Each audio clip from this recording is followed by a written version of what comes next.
Right. तो आज हमने ना जो आपका पूरा का पूरा सिलेबस है उसके अंदर सबसे बेसिक टॉपिक से हम शुरू करेंगे, दैट इज वर्ब्स। ठीक है, इट्स वेरी इजी, कुछ भी डिफिकल्ट नहीं है। मैंने आपको ना हर एक ग्रामर टॉपिक्स के नोट्स देने, उसके बाद जब हम नोट्स के गो थ्रू हो जाएंगे, पहले तो हम सिंपल से एडवांस जाएंगे, हम सीधा एडवांस चलेंगे तो आपको समझ नहीं आएगा। एक आपको एक चीज का ख्याल रखना है, जो आपका एग्जाम है ना उसके अंदर ना आपको ना टर्म्स और डेफिनेशंस क्लियर होना बहुत जरूरी है, वो आपको पूछी जाएंगी, उस चीज का आपने खास ख्याल रखना है। ठीक है, आपने अपना बेस क्लियर करना है। जब आपका बेस फाउंडेशन क्लियर हो जाएगी फिर हम आपके क्वेश्चन सारा प्रैक्टिस करेंगे एक एक टॉपिक का। ठीक है, तो हम वर्ब से शुरुआत करते हैं। I am very sure. तो अब सबसे पहले वर्ब का मतलब क्या होता है? वर्ब का मतलब है एक्शन वर्ड्स या डूइंग वर्ड्स, जिन शब्दों से हमें पता चलता है कि सब्जेक्ट कर क्या रहा है, उन वर्ड्स को हम क्या बोलते हैं? वर्ब्स। अच्छा, वर्ब को हिंदी में बोलते हैं क्रिया। ठीक है, तो ये क्रिया हमें बताती है कि जो सब्जेक्ट है वो सेंटेंस में कर क्या रहा है। जैसे कि मैं बोलूं, ठीक है, शीना राइट्स अ लेटर, तो व्हाट इज राइट्स? राइट्स क्या है? हमारा वर्ब है, क्योंकि इससे हमको पता चल रहा है कि वो एक्शन क्या कर रही है। ठीक है, आपको एक और बात समझनी है, आपको अगर वर्ब समझ में आ गए तो आगे आपके टेंसेस बहुत आराम से क्लियर होंगे। तो ये वर्ब्स आपका बेस बनेगा for tenses for all other topics, right. तो अब ये आपको समझ में आ गया कि वर्ब्स क्या है, एक्शन वर्ड्स है या डूइंग वर्ड्स है। हिंदी में हम इसको क्रिया बोलते हैं। अब ये कितने प्रकार के हैं वर्ब्स? वर्ब बहुत ज्यादा टाइप्स हैं इसकी आगे, इसीलिए हमने पागल नहीं होना, हमने बहुत ही समझदारी से काम करना है। ठीक है, हमने क्या करना है, हमने इसको बहुत ही अच्छे से बेस से क्लियर करना है। तो यहां मैंने लिखा है वर्ब्स की दो टाइप्स को, लेक्सिकल या इसको हम बोल देते हैं मेन वर्ब। ठीक है, और दूसरा मैंने लिखा है यहाँ ऑक्सिलरी वर्ब। ठीक है, तो पहले तो हम मेन वर्ब पे आते हैं। मेन वर्ब क्या चीज है? मेन वर्ब के लिए मैंने लिखा है मेन वर्ब्स और एक्शन वर्ड्स। ठीक है, तो ये हमको बताते हैं कि सेंटेंस में क्या एक्शन हो रहा है। राम इज प्लेइंग, प्लेइंग क्या हो गया? हमारा action word. She is eating, eating क्या हो गया? हमारा एक्शन वर्ड हो गया अगेन। ठीक है, ही इज स्लीपिंग, तो स्लीपिंग उसका एक्शन है, अभी वो सो रहा है, ये भी क्या हो गया? हमारा मेन वर्ब हो गया। ठीक है, तो ये हमारे हो जाते हैं एक्शन वर्ड या जिनको कि हम मेन वर्ब बोलते हैं। ये एक चीज याद करने वाली है कि इन्हें प्रिंसिपल वर्ब भी कहा जाता है। आपके एग्जाम में आ जाएगा जी कि लेक्सिकल वर्ब जो हो गए या मेन वर्ब हो गए वो क्या होते हैं? वो प्रिंसिपल वर्ब भी वही होते हैं। तो आप याद रखिएगा इन्हें और क्या कहा जाता है? Principal verb. ठीक है, तो अब ऑक्सिलरी वर्ब्स पे आते हैं। देखिए, ऑक्सिलरी का मतलब होता है हेल्पिंग। तो हेल्पिंग वर्ब, ऑक्सिलरी वर्ब मतलब मदद करने वाले वर्ब्स, जो आपकी मदद करेंगे सेंटेंस के अंदर। मदद ये क्या करेंगे? देखिए, यहां पर मैंने लिखा है a verb that is used with another verbs tense to form a question etcetera. ठीक है, अब यहां देखोगे आप ध्यान से, he is eating a pizza. Eating क्या है? मेन वर्ब है, क्योंकि इस वर्ड से आपको पता चला कि ही जो हमारा सब्जेक्ट है वो क्या कर रहा है? वो खाना खा रहा है, वो ईटिंग कर रहा है। लेकिन अब यहां जो इज लगा हुआ है, ये इज भी वर्ब है। ये कौन सा वर्ब है? ये हेल्पिंग वर्ब है, क्योंकि अब जैसे अब ये ही इज ईटिंग अ पिज्जा। ठीक है, अब अगर मैं इसको एक दूसरे तरीके से लिख सकती हूँ, he eats a pizza, right. तो ये ईट्स क्या है? यहां पर ये अकेला यहां पर मेन वर्ब लगा है। तो यहां पर हमें टेंस समझ में आ रहा है। ये कौन सा टेंस है? प्रेजेंट कंटिन्यूअस टेंस का सेंटेंस बना है। तो इसने क्या किया? इसने हमारी मदद की एक ऐसा सेंटेंस बनाने में जिससे हमको टेंस क्लियर हो रहा है। ठीक है, कि इस सेंटेंस में क्या हो रहा है? वो अभी पिज्जा खा रहा है, ये काम हो रहा है अभी प्रेजेंट में और अभी खत्म नहीं हुआ है। लेकिन यहां पर हमें टेंस का कुछ नहीं पता चला, यहाँ पे सिंपल प्रेजेंट टेंस है। वैसे ही ईट्स अ पिज्जा, तो ईट्स क्या लगा हुआ है हमारा यहाँ पर? Main verb. तो अभी तक हमने क्लियर किया कि जी वर्ब क्या होता है? वर्ब है हमारा एक्शन वर्ड या डूइंग वर्ड्स, जिनसे हमें पता चलता है सब्जेक्ट जो है वो क्या कार्य कर रहा है, वो क्या काम कर रहा है। वर्ब हमारा दो प्रकार का हो गया, लेक्सिकल या मेन वर्ब जिसको बोलते हैं, इसी को हम प्रिंसिपल वर्ब भी बोलते हैं। और इसके बाद आ गया ऑक्सिलरी वर्ब जो मदद करता है। ठीक है, मदद करता है सेंटेंस में, ठीक है, एक दूसरे वर्ब के साथ जुड़कर टेंस बनाने में, ठीक है, क्वेश्चन वगैरह बनाने में हेल्प करता है। हमने यहाँ पर 2 एग्जांपल भी स्टडी कर दी कि हेल्पिंग वर्ब भी आ सकता है एक सेंटेंस में, मेन वर्ब भी आ सकता है, या अकेला कैसे मेन वर्ब से एक सेंटेंस बना हुआ है। राइट, यहां तक आपको क्लियर हो गया? तो हम आगे बढ़े। Any doubt?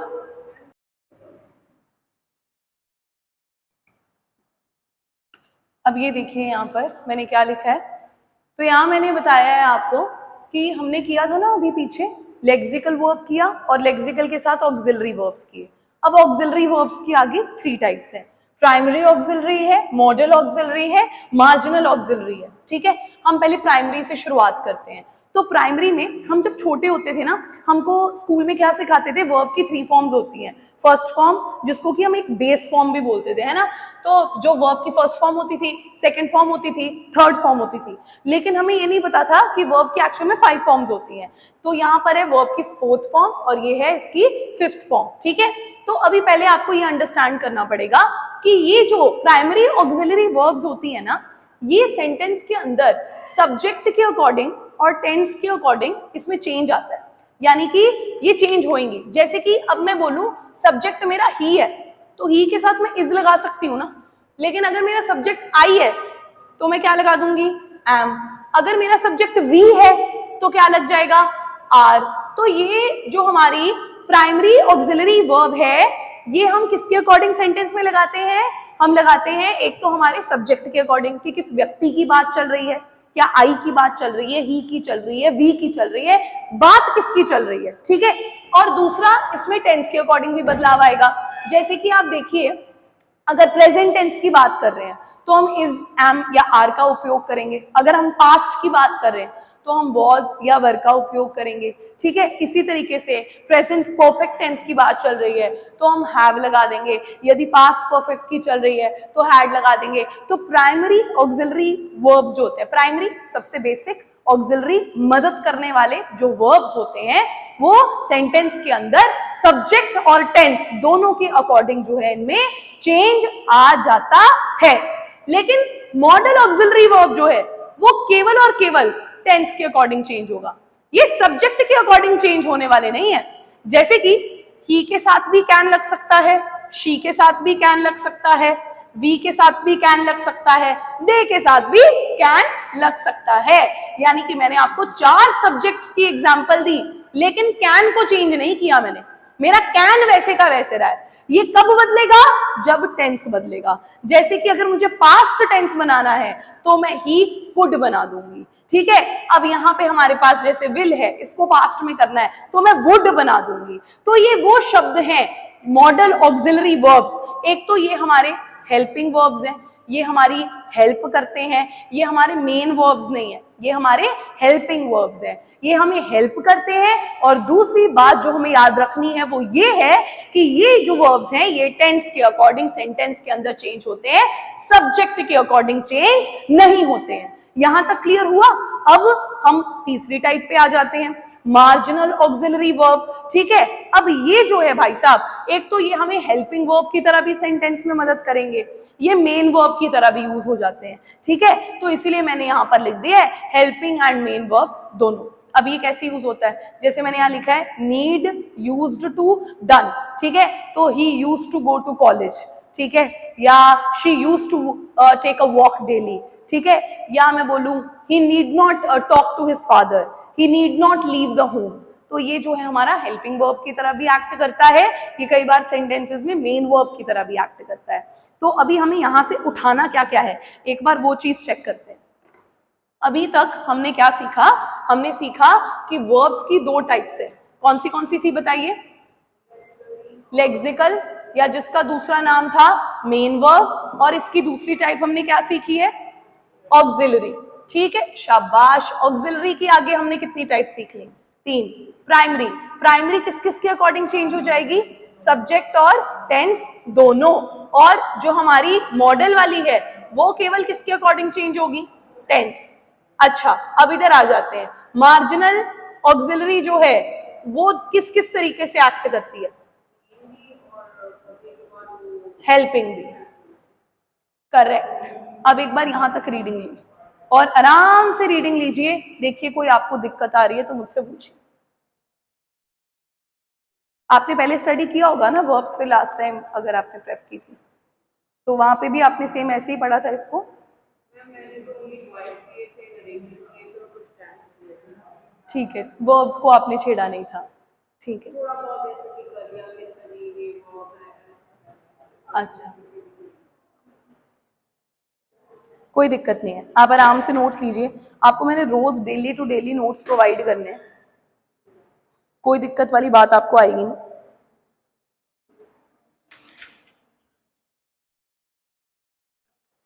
बिल्कुल इसको आपको आराम से लेना है, ठीक है, आराम आराम से। रब कर दूं, आपके पास नोट्स में है ये सारा, आप एक बार चेक कर लीजिए। अच्छा एक चीज और समझना,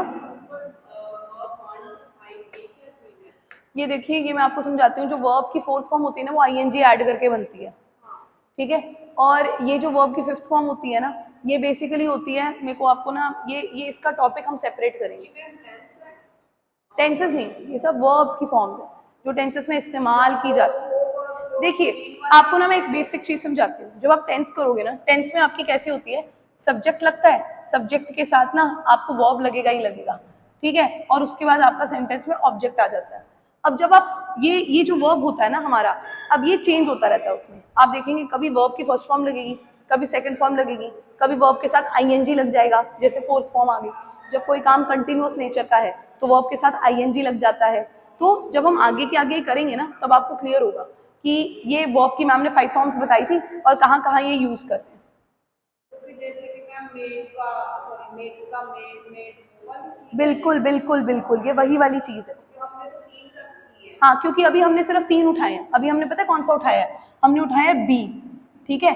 अब जो बी है ना, बी आपको कई बार आएगा पेपर में क्वेश्चन, बी वर्ब की फर्स्ट फॉर्म में इज एम आर बनता है, यही बी पास्ट में वॉज वर बन जाता है, और जब थर्ड फॉर्म होती है तब ये बीन बन जाता है, फोर्थ में आईएनजी लगती है बीइंग हो जाता है, फिफ्थ में ये वापस से इज बनेगा, ठीक है। अब इसके बाद मैंने आपको आज उठाया डू, डू की फर्स्ट फॉर्म डू है, ठीक है, ये मैंने क्या लिखा हुआ है यहाँ पे वर्ब की जो सेकंड फॉर्म है वो डिड है, ठीक है, वर्ब की थर्ड फॉर्म है वो डन है, और जो फोर्थ फॉर्म है वो डूइंग है। आईएनजी लग गया ना उसके अंदर, और वापस से जो फिफ्थ फॉर्म है वो क्या लग गई आपकी, डज, ठीक है, क्योंकि ये सिंगुलर वाली है, अगर आप ध्यान दोगे तो ये बिल्कुल जो सिंगुलर चीजें होती हैं उसके साथ लगने वाली चीज है, ठीक है।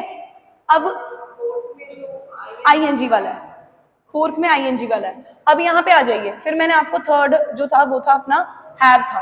अब हैव फर्स्ट फॉर्म में हैव है, पास्ट में हैड बन जाता है, थर्ड फॉर्म में भी हैड ही रहता है, ठीक है, फोर्थ में हैविंग बन जाता है, और सिंगुलर फॉर्म इसकी कौन सी होती है, हैज की।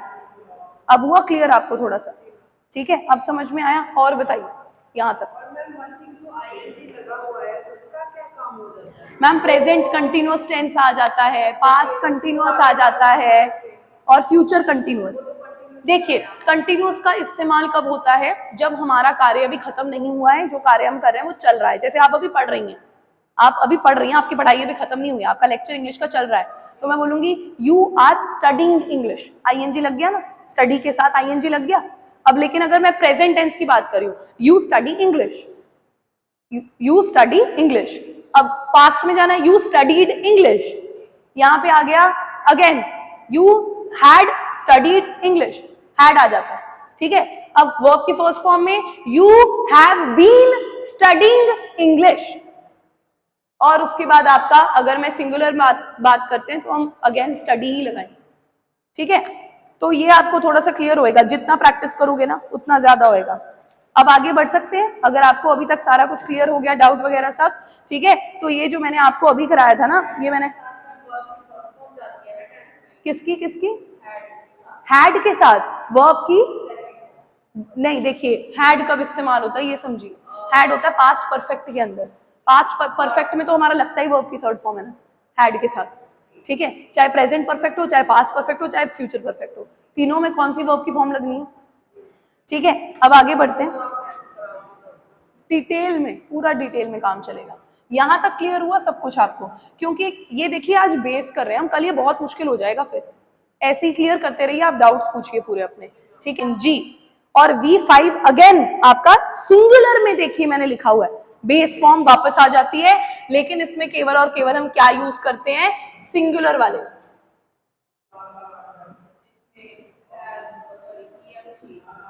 नहीं, जैसे V1 है इज एम आर, V2 क्या था, वॉज वर, ठीक है।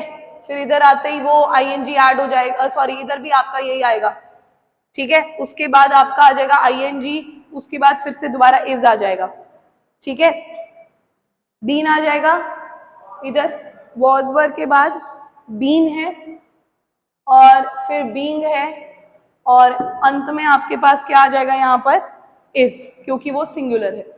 तो वर्ब की टोटल कितनी फॉर्म्स होती हैं, हमने सीखा 5। पहली फॉर्म होती है बेस फॉर्म, ठीक है। उसके बाद V2 आ गई हमारी, वर्ब की सेकंड फॉर्म होती है पास्ट फॉर्म जो होती है, और उसके बाद वर्ब की थर्ड जो फॉर्म होती है वो आ जाती है पास्ट पार्टिसिपल, वर्ब की थर्ड फॉर्म जिसको हम बोलते हैं। वर्ब की फोर्थ फॉर्म होती है प्रेजेंट पार्टिसिपल, ये बनाई जाती है शब्दों में ING को जोड़कर। और वर्ब की जो फिफ्थ फॉर्म होती है वो बेस फॉर्म होती है, लेकिन उसमें हम क्या देखते हैं, सिर्फ और सिर्फ सिंगुलर, ठीक है। ये चीज समझ में आ गई। अच्छा, एक और आपको चीज बताना चाहूंगी, हम लोग जब इंग्लिश के वर्ड्स की बात करते हैं ना, प्लेट प्लूरल बनाने के लिए क्या करते हैं हम, प्लेट्स, लेकिन ग्रामर में उल्टा है।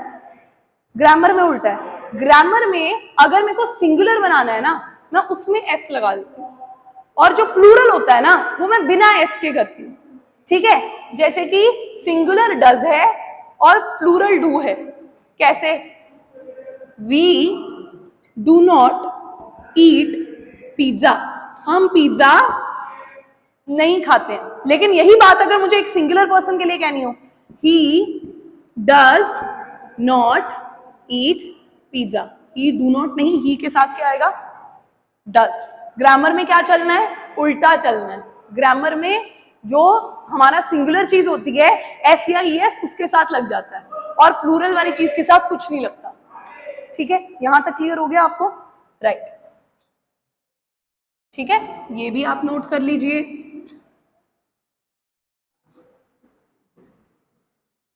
ठीक है, अब मैंने आपको सिखाने हैं आज रेगुलर वर्ब्स और इररेगुलर वर्ब्स।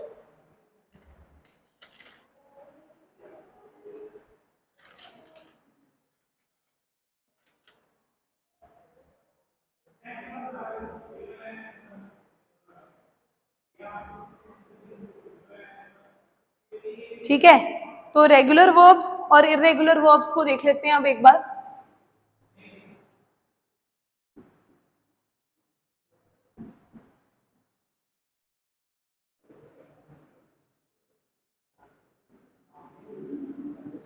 ठीक है, देखिए मैम, अब आपके पास यहाँ पर मैंने क्या लिख कर दिया है कि रेगुलर वर्ब्स का ना एक फिक्स्ड पैटर्न रहता है, ठीक है। जैसे कि इनका पैटर्न क्या है, बहुत ही फिक्स्ड पैटर्न है, तभी मैंने इनका नाम क्या रख दिया है, रेगुलर वर्ब्स। अब इस फिक्स्ड पैटर्न के अकॉर्डिंग इसमें आपको क्या ऐड करना है, डी या ईडी या आपका IED। जितने बच्चे ऑनलाइन जुड़े हुए हैं उनको हमने ऑनलाइन PDF सेंड कर देना है, वहां से आप लोग चेक कर सकते हो। तो 3 टेबल्स हमने याद करने हैं टोटल। एक डी वाला, कैसे हम वर्ब में डी ऐड करते हैं और वो क्या बन जाता है हमारा रेगुलर वर्ब, जैसे फिक्स पैटर्न हो गया उसका, ठीक है। और एक हमारा हो जाता है ED ऐड करने से, और एक हमारा बनता है IED ऐड करने से, ठीक है। तो इनका फिक्स्ड पैटर्न होता है।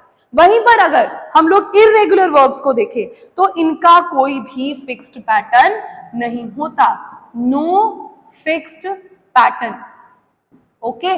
तो regular verbs have a fixed pattern, irregular verb का नाम ही इररेगुलर है, इसका तो कोई फिक्स्ड पैटर्न होना ही नहीं है, ठीक है। यहां तक क्लियर हो गया।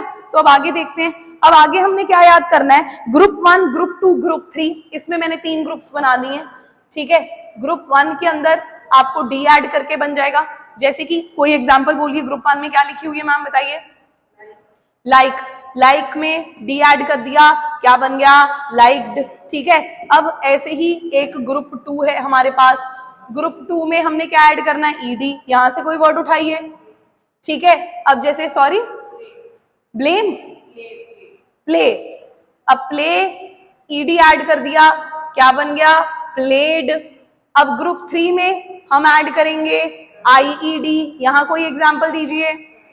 ठीक है, तो ट्राई जो है Y से एंड हो रहा है, Y हट जाएगा और ये क्या बन जाएगा, ट्राइड। ठीक है, तो ये आज घर बैठकर काम करना है। पहला लेक्चर सुनने और समझने के बाद ग्रुप 1, ग्रुप 2, ग्रुप 3 रटना है, पूरा अच्छे से याद करना है, लिख कर देख लेना है। पेन और पेपर का साथ अगर छोड़ दिया तो जब सामने क्वेश्चन पेपर आएगा उस दिन ब्लैंक हो जाएंगे।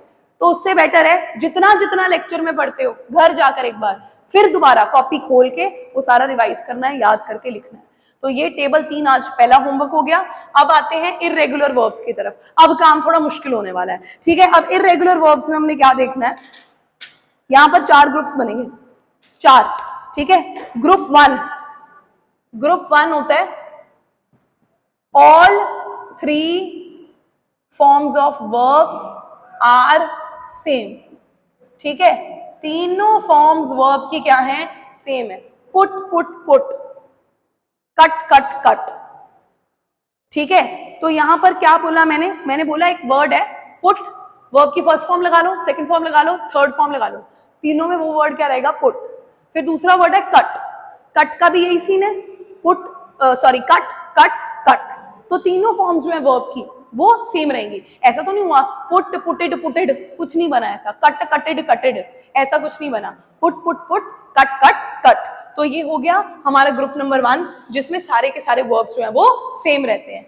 ठीक है, अब फिर आ गया हमारे पास ग्रुप 2। इसमें जो है वर्ब की सेकंड फॉर्म और मेरे ख्याल से थर्ड फॉर्म जो है वो सेम रहती है। ठीक है, जैसे कि आप कोई भी वर्ड लगा लीजिए, ठीक है, और उसका आप देखेंगे कि फर्स्ट फॉर्म जो है वो अलग है और सेकंड और थर्ड जो है वो बिल्कुल डिट्टो सेम। जैसे कि वर्ड उठाइए, मैम बताइए कौन सा वर्ड लिखा हुआ है, बाय। बाय का क्या बन गया, बाय बॉट बॉट। ठीक है, तो पहली अलग थी और दूसरी दोनों सेम है। तो हमने पहले वाला क्या सीखा, जिसमें तीनों सेम है। अब दूसरी वाली में आखिर की दोनों जो है वो बिल्कुल सेम है। अब थर्ड देख लेते हैं, थर्ड ग्रुप में क्या हो रहा है। थर्ड ग्रुप में हमारे पास यहां पर ये चीज हो रही है कि जो इसका बेस है और पास्ट पार्टिसिपल फॉर्म है वो सेम है। ठीक है, अब यहां से कोई एग्जांपल उठाइए। ठीक है, रन, आगे क्या बना, रैन, सॉरी अगेन रन। तो ये यहां पर हमने क्या सीखा कि जो ग्रुप 3 है, ग्रुप 3 में क्या चल रहा है, फर्स्ट और थर्ड फॉर्म सेम है, सेकेंड फॉर्म जो है वो अलग है, रन रैन रन। तो हमने पहली ग्रुप पे एक बार रिकैप लेते हुए चलना है। पहले ग्रुप में हमने क्या सीखा, तीनों फॉर्म्स जो है वर्ब की वो क्या है, डिट्टो सेम। और सेकंड वाले में क्या हुआ कि पहली अलग है, दूसरी दोनों सेम है। अब तीसरे वाले में क्या हुआ, पहली और तीसरी सेम है, दूसरी अलग है। ठीक है, अब ग्रुप 4 देखेंगे। ग्रुप 4 में क्या होने वाला है, देखिए ग्रुप 4 में हमारे पास all 3 forms are different, all 3 forms are different. तीनों फॉर्म्स जो है वर्ब की वो डिफरेंट है। जैसे कि कोई वर्ड दीजिए, राइट, राइट, उसके बाद क्या बन गया ये, रोट, और तीसरी बार क्या बन गया ये, रिटन। तो हमने ग्रुप 4 में क्या सीखा, all 3 forms of verbs are different. तो ये बन गया राइट, फिर आगे बन गया रोट, और फिर क्या बन गया, रिटन। तो आपके पास अब क्या काम आ गया, आपके पास काम ये है कि पहले रेगुलर वर्ब्स यानी कि फिक्स्ड पैटर्न वाले, जिसमें सिर्फ हमने 3 वर्ड्स ऐड करने हैं। ठीक है, 3 ग्रुप्स हैं हमारे पास। ग्रुप नंबर 1 में केवल और केवल डी ऐड करेंगे, ग्रुप नंबर 2 में ईडी ऐड करेंगे, ग्रुप नंबर 3 में आईईडी ऐड कर देंगे। अब उसके बाद आता है इर्रेगुलर वर्ब्स। अब इर्रेगुलर वर्ब्स में हमने क्या किया, 4 ग्रुप्स हैं टोटल यहाँ पर। पहले ग्रुप में हमने बोल दिया कि तीनों जो फॉर्म्स है वर्ब की वो सेम रहेंगी, आपको ये टेबल याद करना है। उसके बाद दूसरे ग्रुप में हमने क्या बोला कि पहली वाली अलग रहेगी जी, सेकंड और थर्ड फॉर्म सेम हो जाएगी। अब थर्ड ग्रुप में हमने क्या सीखा, पहली और तीसरी सेम है, दूसरी अलग है, और लास्ट वाले में तीनों ही अलग है। ये सारे टेबल्स जो हैं आपको नीचे पीडीएफ में गिवन है, वो खोलिए, उसको याद करिए, रिवाइज करिए, फिर अगला लेक्चर आपको